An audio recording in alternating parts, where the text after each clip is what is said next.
Hey guys, Wyatt Claypool here, and it's that magical time of year right now, not Christmas. It's that time of year where Justin Trudeau and the federal Liberals lose yet another by-election.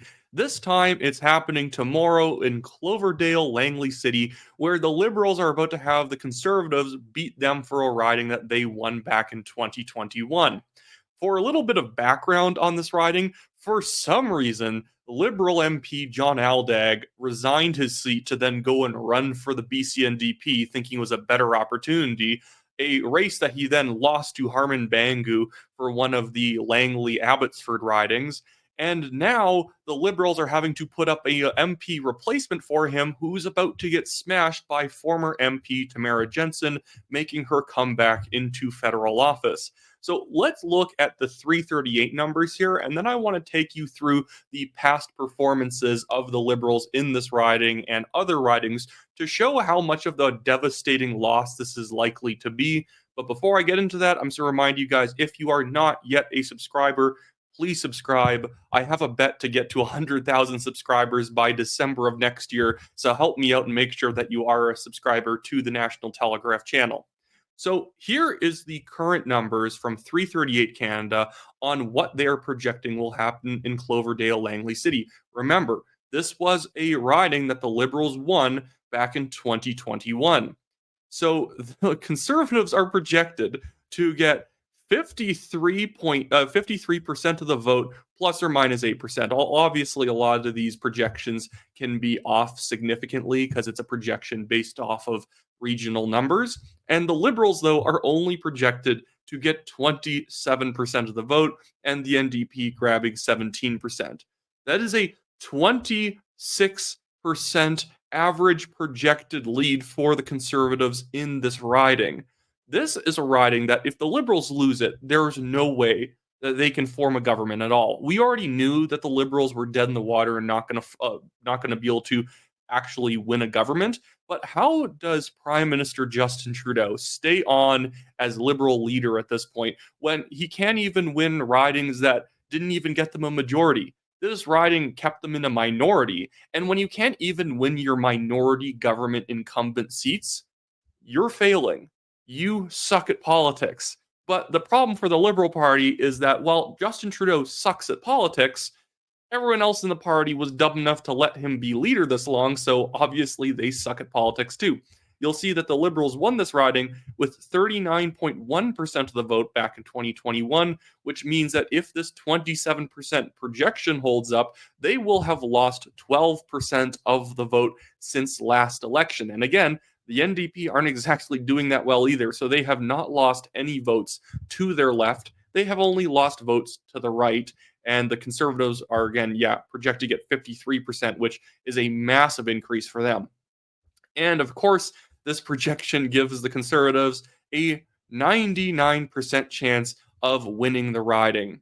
And to put in perspective how big a 26% win would be for the Conservatives, which I think is likely, I'd be shocked if the Liberals were even putting significant resources in the riding leading up to this by-election, because the Aaron O'Toole didn't even win his own riding by that much. He won his riding by less than 20%.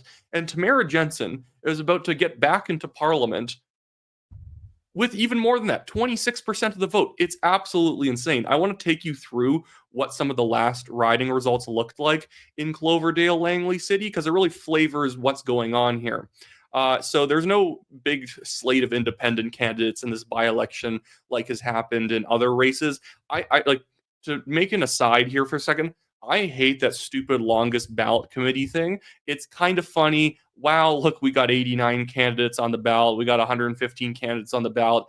Cool, guys. That's neat. You're not proving anything about why we need proportional representation. All you're proving is that we just need to make it so that one agent can't sign for like 100 candidates. Obviously, that's not legitimate. Obviously, that one person doesn't just believe in all 100 of these people. We should have a rule where you can only be the signing authority for one candidate. You cannot sign the paperwork for like 100 candidates to get them on the ballot when no substantial amount of people in that riding actually wants you, and you don't even live in the same province.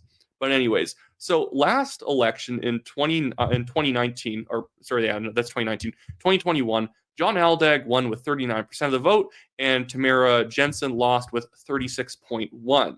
In 2019, Tamara Jensen had first gotten into office with 37.73% of the vote, beating John Aldag, who only got 35.22% of the vote. And before that, John Aldag first got into office with 45.5% of the vote. And previously, the Conservatives had held the riding before. It had like the riding boundaries changed. The name of the riding also changed. And the Conservatives had gotten 57% of the vote, and the NDP got 24. The Liberals, back in 2011, because it was such a bad race for them, only got 11% of the vote. So, yes, this is not like a Liberal stronghold the same way Toronto St. Paul was, or LaSalle Imard Verdun was in Montreal. Yeah, those ridings were really devastating losses, and this one isn't going to be as devastating in a technical sense because it's not a stronghold riding, but we can still measure how far the Liberals have fallen by seeing how big the Conservative margin is. When Jamil Javani ran in the by-election in Durham to replace Aaron O'Toole, which was great because Aaron O'Toole was not only a terrible Conservative Party leader, he's not conservative at all, and he was a bad Conservative MP on top of that. But when Jamil Javani won that by-election, he had taken the win that Aaron O'Toole had in 2021 of like 18% or like 17% or whatever it was, and he extended it to like a 29% win. Yeah, the Liberals were not going to win that riding, but Trudeau showed up and campaigned with them. Every single minister and MP was backing that rock guy who had previously actually run for the Conservative nomination. And the margin of victory for Jamil Javani proved that there was just an insane shift in favor of the Conservatives. The Conservatives are not just driving their votes out and the Liberals aren't driving their voters out. It is that the Conservatives have cannibalized the Liberal voting base. And let's just quickly go back and look at the Cloverdale-Langley City numbers too for 2021, because look at this. The New Democrats had 19.8% of the vote in 2021. And now we are looking at, if you remember, I don't need to bring it up again, but in the 338 projections, the NDP are slated to get 17% of the vote. Even if they overperform by a few points, they effectively have remained stagnant, if not lost votes from the 2021 election. Jagmeet Singh should be dropping out as leader. I'm a conservative, so obviously it's maybe good for the Conservatives that Trudeau and Singh remain on as the leader of their parties because they're completely incompetent. But I just did a video a few videos ago talking about the fact that even Jagmeet Singh, in whatever riding he chooses to run in Burnaby, because his riding basically got split in half and redistributed into two ridings, the one that actually has more of his old riding in it, he has a 4% chance of winning according to 338. And the other one, he has like a 50-50 shot. It was like a Burnaby Center, and the other one was like Fraserview, Burnaby South. Both of those are horrible options. And think about it. You are literally not in government. You are not the person that people mainly hate, who is Justin Trudeau. But Jagmeet Singh's political maneuvering has been so ham-handed and bad that not only do people just find him insufferable for just organic reasons, but the fact that he has stapled himself to Justin Trudeau and then pretended to run away from Trudeau by ripping up the supply and confidence agreement before bear hugging him again has been almost like calculated to make sure that the NDP goes absolutely nowhere. I would be actually not that shocked if Heather McPherson, the Hamas supporter in Edmonton, ends up losing her seat, despite the Edmonton Strathcona supposed to be like a super NDP easy win seat. I could see them losing seats in Winnipeg, the big trade unionist city. They could easily lose seats in Winnipeg because what has the NDP done any of these people? What has the NDP delivered for them at all, other than just whining in Parliament? I wish the NDP cared like a fifth as much about Canada as they hate Israel. Man, that is just the we hate Israel party. They do not talk about anything but that and like social justice issues. Canadians suffering and in poverty, well, they only care about that if they can make it a union issue, even if it's mostly a taxes issue these days. Ugh. But anyways, yeah, so none of this is surprising. If you look at any of the approval rating polls right now for Trudeau, and I've said this in so many videos before, if you look at Justin Trudeau's approval rating, it matches almost entirely what the Liberals are polling at, because If you don't like Justin Trudeau, there's no way you will ever consider voting for the Liberal Party. I want to actually bring up on screen as the last thing I bring up on screen here, and I do want to show you this because it is very accurate how the relationship between Trudeau's approval rating and the Liberals polling works. So this is the Liberals polling in the last Abacus data poll. They do a good job of the approval ratings, in my opinion. I don't like when people mix, in options like, do you strongly approve or do you strongly disapprove? Do you somewhat approve or somewhat disapprove? Are you neutral? Either you like them, you don't, or you don't know. That's it. So in this poll, the Liberals got 21% of the vote. You can see them absolutely collapsing since March of 2023. And if you go back even further, it was way more dramatic because when Poilievre first became leader, there was still some polls where the Liberals could lead by like 1 or 2, or were only trailing by the margin of error. Like, look at here as well. This is why the Liberals are losing. They only have 16% in BC, according to Abacus data. But let's go down and check out the percentage of people who actually approve of Justin Trudeau. 23%. Only 23% of people approve of Trudeau, 61% disapprove.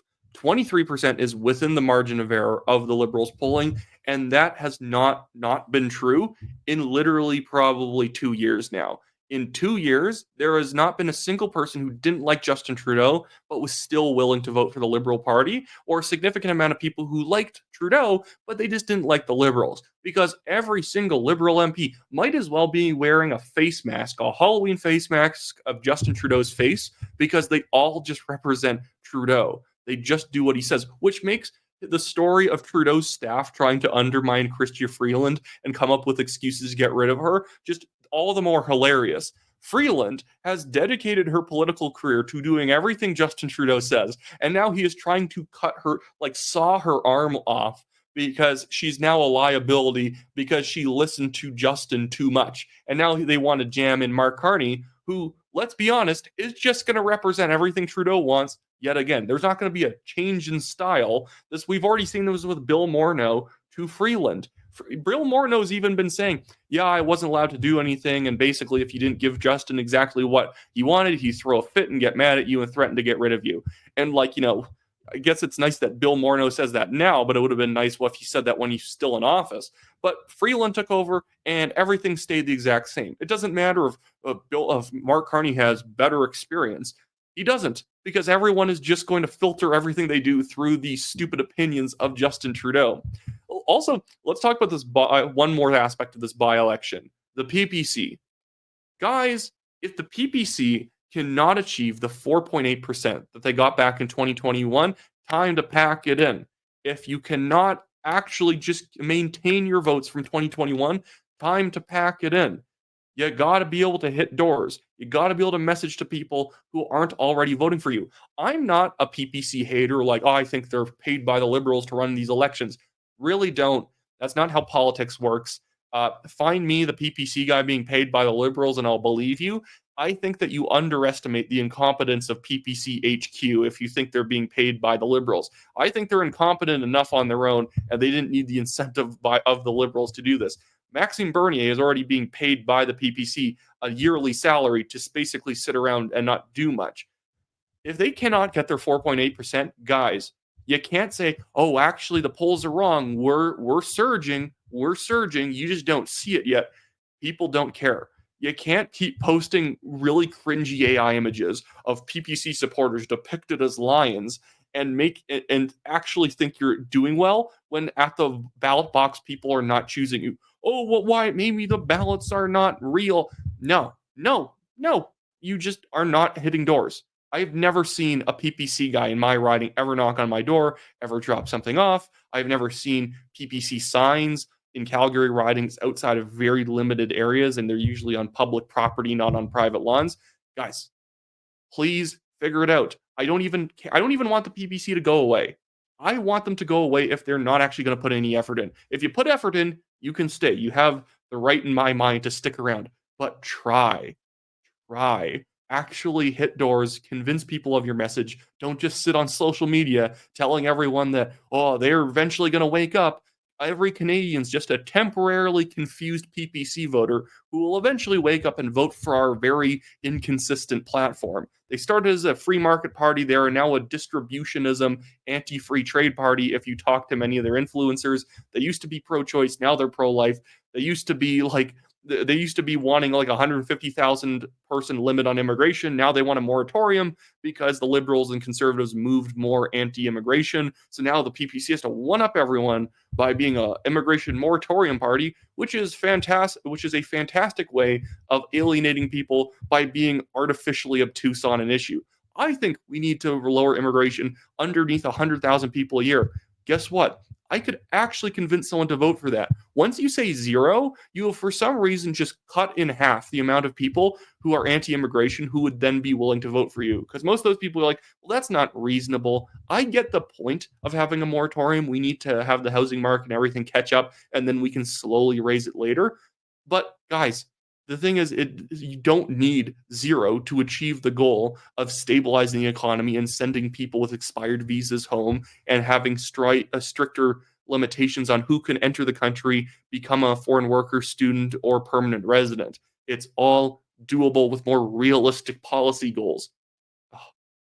Anyways, that's it for me today, guys. Again, help me achieve my 100,000 goal. Subscribe to the channel, like this video, leave a comment, and if you want to financially support us, you can always donate to the Give, Send, Go legal fund. I have linked both in the description below as well as pinned at the top of the comments. I've been fighting this Chinese billionaire developer on this stupid defamation case for over 3 years now. We're going to win, and now he's running away from us, even though he's the one who started the case. But any dollars does help me offset the $34,000 I've had to pay in legal fees myself. Anyways, that's it for me today, guys. Have a good one.